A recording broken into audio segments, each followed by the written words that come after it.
Chapter 29, Mrs. Beamish Worries. Back in Showville, Spittleworth made sure the story was circulated that the Dovetail family had packed up in the middle of the night and moved to the neighboring country of Pluritania. Daisy's former teacher told her classmates and Cankerby the footman informed all the palace servants. After he got home from school that day, Bert went and lay on his bed, staring up at the ceiling. He was thinking back to the days when he'd been a small, plump boy whom the other children called Butterball, and how Daisy had always stuck up for him.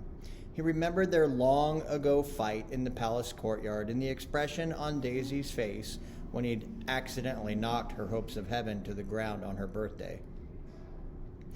Then Bert considered the way he spent his break times these days. At first, Bert had sort of liked being friends with Roderick Roach because Roderick used to bully him, and he was glad he'd stopped. But if he was truly honest with himself, Bert didn't really enjoy the same things that Roderick did. For instance, trying to hit stray dogs with catapults, or finding live frogs to hide in the girls' satchels. In fact, the more he remembered the fun he used to have with Daisy, the more he thought about how his face ached from fake smiling at the end of the day with Roderick, and the more Bert regretted that he'd never tried to repair his and Daisy's friendship. But it was too late now. Daisy was gone forever to Pluritania. While Bert was lying on his bed, Mrs. Beamish sat alone in the kitchen. She felt almost as bad as her son. Ever since she'd done it, Mrs. Beamish had regretted telling the scullery maid what Mr. Dovetail had said about the Ickabog not being real. She'd been so angry at the suggestion that her husband might have fallen off his horse, she hadn't realized she was reporting treason until the words were out of her mouth and it was too late to call them back. She really hadn't wanted to get such an old friend into trouble, so she'd begged the scullery maid to forget what she'd said. And Mabel, that was my grandma's name, had agreed. Relieved, Mrs. Beamish had turned around to take a large batch of Maiden's Dreams out of the oven, then spotted Cankerby the footman skulking in the corner. Cankerby was known to everyone who worked at the palace as a sneak and a tattletale. He had a knack of arriving noiselessly in rooms and peeping unnoticed through keyholes. Mrs. Beamish didn't dare ask Cankerby how long he'd been standing there. But now, sitting alone at her own kitchen table, a terrible fear gripped her heart. Had news of Mr. Dovetail's treason been carried by Cankerby to Lord Spittleworth? Was it possible that Mr. Dovetail had gone, not to Pluritania, but to prison? The longer she thought about it, the more frightened she became, until finally Mrs. Beamish called out to Bert that she was going for an evening stroll and hurried from the house. There were still children playing in the streets, and Mrs. Beamish wound her way in and out of them until she reached the small cottage that lay between the city within the city gates and the graveyard. The windows were dark and the workshop locked up, but when Mrs. Beamish gave the front door a gentle push, it opened. All the furniture was gone, right down to the pictures on the walls. Mrs. Beamish let out a long, slow sigh of relief. If they'd slung Mr. Dovetail in jail, they'd hardly have put all his furniture in there with him. It really did look as though he'd packed up and taken Daisy off to Pluritania. Mrs. Beamish felt a little easier in her mind as she walked back through the city within the city. Some little girls were jumping rope in the road up ahead, chanting a rhyme now repeated in the playgrounds all over the school. Ickabog, Ickabog, he'll get you if you stop. Ickabog, Ickabog, so skip until you flop. Never look back if you feel squeamish, 'cause he's caught a soldier called Major. One of the little girls turning the rope for her friends stopped turning the rope, for her friend spotted Mrs. Beamish, let out a squeal, and she dropped her end. The other little girls turned too, and, seeing the pastry chef, all of them turned red. One let out a terrified giggle, and another burst into tears. "It's all right, girls," said Mrs. Beamish, trying to smile. "It doesn't matter." The children remained quite still as she passed them, until suddenly Mrs. Beamish turned to look again at the girl who dropped the end of the skipping rope. "Where," asked Mrs. Beamish, "did you get that dress?" The scarlet-faced little girl looked down at it, and then back up at Mrs. Beamish. "My daddy gave it to me, missus," said the girl, "when he come home from work yesterday. And he gave my brother a bandolier." After staring at the dress for a few more seconds, Mrs. Beamish turned slowly away and walked on home. She told herself she must be mistaken, but she was sure she could remember Daisy Dovetail wearing a beautiful little dress exactly like that, sunshine yellow, with daisies embroidered around the neck and cuffs, back when her mother was alive and made all of Daisy's clothes. Chapter 30, The Foot. A month passed. Deep in the dungeons, Mr. Dovetail worked in a kind of frenzy. He had to finish the monstrous wooden foot so he could see Daisy again. He'd forced himself to believe that Spittleworth would keep his word and let him leave the dungeon after he'd completed his task, even though a voice in his head kept saying, "They'll never let you go after this, never." To drive out fear, Mr. Dovetail started singing the national anthem over and over again. "Cornucopia, give praises to the king. Cornucopia, lift up your voice and sing." His constant singing annoyed the other prisoners, even more than the sound of his chisel and hammer. The now thin and ragged Captain Goodfellow begged him to stop, but Mr. Dovetail paid no attention. He'd become a little delirious. He had a confused idea that if he showed himself a faithful subject to the king, Spittleworth might think him less of a danger and release him. So the carpenter's cell rang with the banging and scraping of his tools and the national anthem. And slowly but surely, a monstrous clawed foot took shape, with a long handle out of the top, so that a man on horseback could press it deep into soft ground. When at last the wooden foot was finished, Spittleworth, Flapoon, and Major Roach came down into the dungeons to inspect it. "Yes," said Spittleworth slowly, examining the foot from every angle. "Very good indeed. What do you think, Roach?" "I think that'll do very nicely, my lord," replied the major. "You've done well, Dovetail," Spittleworth told the carpenter. "I'll tell the warder to give you extra rations tonight." "But you said I'd go free when I finished," said Mr. Dovetail, falling to his knees, pale and exhausted. "Please, my lord, please. I have to see my daughter, please."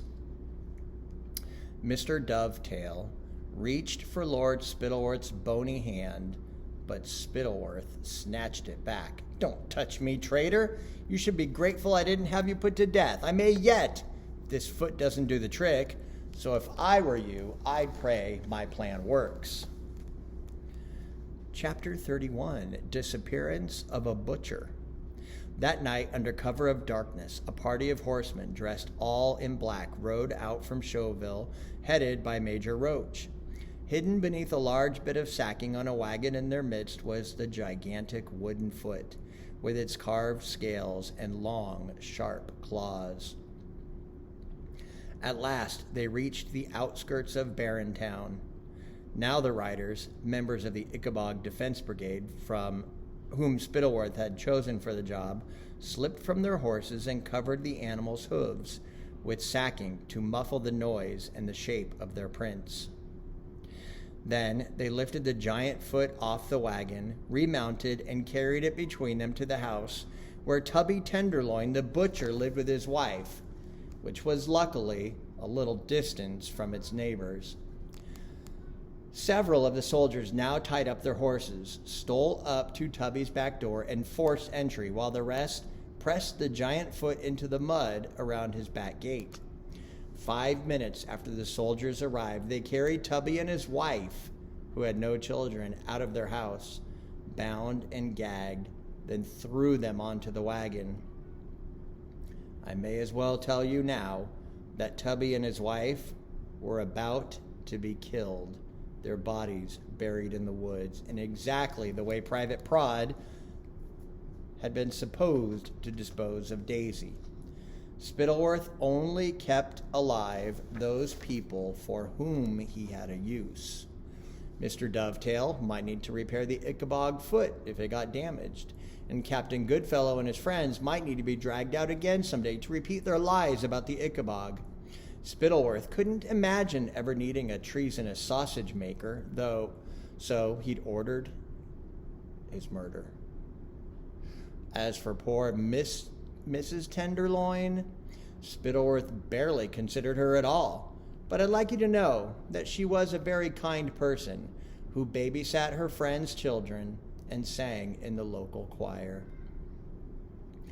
Once the Tenderloins had been taken away, the remaining soldiers entered the house and smashed up the furniture as though a giant creature had wrecked it, while the rest of the men broke down the back fence and pressed the giant foot into the soft soil around Tubby's chicken coop so that it appeared the prowling monster had also attacked the birds. One of the soldiers even stripped off his sock and boots and made bare footprints on the soft earth as though Tubby had rushed outside to protect his children. His chickens, sorry. Finally, maybe he felt like they were his children, though, before he butchered them. Finally, the same man cut off the head of one of the hens and made sure there was plenty of blood and feathers spread around before breaking down the side of the coop to allow the rest of the chickens to escape. After pressing the giant foot many more times onto the mud outside Tubby's house, so the monster appeared to have run away onto solid ground, the soldiers heaved Mr. Dovetail's creation back onto the wagon beside the soon-to-be murdered butcher and his wife, remounted their horses, and disappeared into the night. Chapter 32, A Flaw in the Plan. When Mr. and Mrs. Tenderloin's neighbors woke up the next day and found chickens all over the road, they hurried to tell Tubby his birds had escaped. Imagine the neighbors' horror when they found the enormous footprints, the blood and the feathers, the broken down back door, and no sign of either husband or wife. Before an hour had passed, a huge crowd had congregated around Tubby's empty house, all examining the monstrous footprints, the smashed-in door, and the wrecked furniture. Panic set in, and within a few hours, news of the Ickabog's raid on a Baronstown butcher's house was spreading north, south, east, and west. Town criers rang their bells in the city squares, and within a couple of days, only the marshlanders would be ignorant of the fact that the Ickabog had slunk south overnight and carried off 2 people. Spittleworth's Baronstown spy, who'd been mingling with the crowds all day to observe their reaction, sent word to his master that his plan had worked magnificently. However, in the early evening, just as the spy was thinking of heading off to the tavern for a celebratory sausage roll and a pint of beer, he noticed a group of men whispering together as they examined one of the Ickabog's giant footprints. The spy sidled over. "Terrifying, isn't it?" the spy had asked him. "The size of its feet, the length of its claws." One of Tubby's neighbors straightened up, frowning. "It's hopping," he said. "Excuse me," said the spy. "It's hopping," repeated the neighbor. "Look, it's the same left foot over and over again. Either the Ickabog's hopping or—" The man didn't finish his sentence, but the look on his face alarmed the spy. Instead of heading for the tavern, he mounted his horse again and galloped off toward the palace. Chapter 33. King Fred is worried.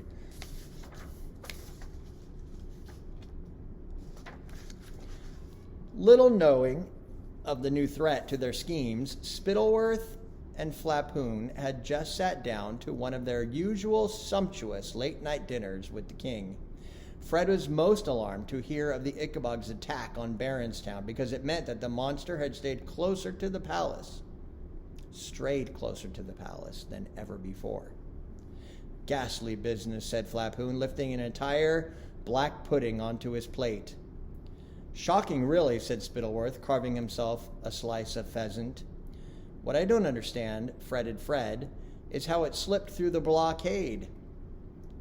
For, of course, the king had been told that a division of the Ickabog Defense Brigade was permanently camped around the edge of the marsh to stop the Ickabog escaping into the rest of the country. Spittleworth, who'd been expecting Fred to raise this point, had his explanation ready. I regret to say that 2 soldiers fell asleep on watch, Your Majesty. Taken unawares by the Ickabog, they were eaten whole. Suffering saints, said Fred, horrified. Having broken through the line, continued Spittleworth, the monster headed south. We believe it was attracted to Barronstown because of the smell of meat. While there, it gobbled up some chickens, as well as the butcher and his wife. Dreadful, dreadful, said Fred with a shudder, pushing his plate away from him. And then it slunk off back home to the marsh, did it? So our trackers tell us, sire, said Spittleworth, but now that it's tasted a butcher full of Barronstown sausage, we must prepare for it trying to break through the soldiers' lines regularly, which is why I think we should double the number of men stationed there, sire. Sadly, that will mean doubling the Ickabog tax. Luckily for them, Fred was watching Spittleworth, so he didn't see Flapoon smirk. Yes, I suppose that makes sense, said the king. He got to his feet and began roaming restlessly around the dining room. The lamplight made his costume, which today was of sky blue silk with aquamarine buttons, shine beautifully. As he paused to admire himself in the mirror, Fred's expression clouded. Spittleworth, he said, the people do still like me, don't they? How can your majesty ask such a thing, said Spittleworth with a gasp. You're the most beloved king in the whole of Cornucopia's history. It's just that, riding back from hunting yesterday, I couldn't help thinking that people didn't seem quite as happy as usual to see me, said King Fred. There were hardly any cheers, and only one flag. Give me their names and addresses, said Flapoon through a mouthful of black pudding, and he groped in his pockets for a pencil. I don't know their names and addresses, Flapoon, said Fred, who was now playing with the tassel on the curtains.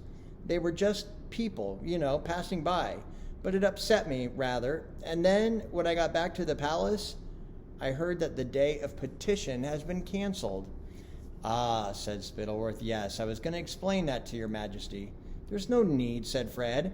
Lady Aslanda has already spoken to me about it. What? Said Spittleworth, glaring at Flapoon.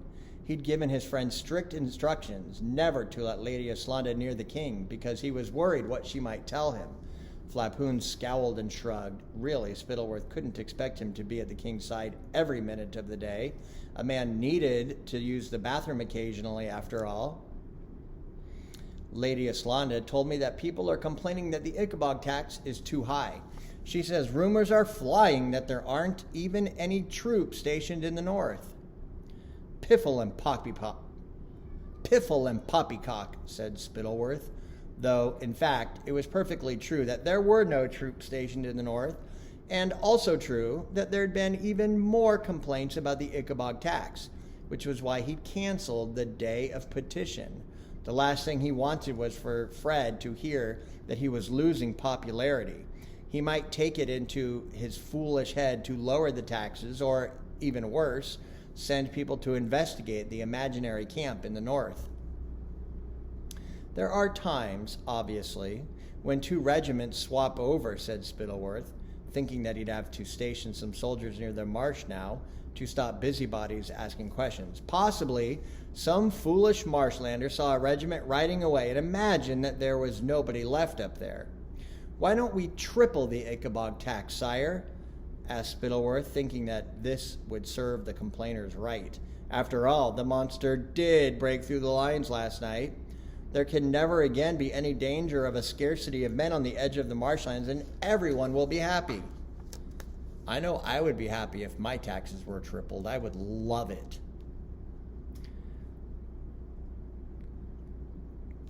Yes, said King Fred uneasily. Yes, that does make sense. I mean, if the monster can kill 4 people with some chickens in a single night. At this moment, Cankerby, the footman, entered the dining room and, with a low bow, whispered to Spittleworth that the Baronstown spy had just arrived with urgent news from the sausage-making city. Your Majesty, said Spittleworth smoothly, I must leave you. Nothing to worry about. A minor issue with my, horse. And so that is the end for today. Next is chapter 34, 3 more feet. Obviously, they need more than just that 1 foot, right? Goodbye for now.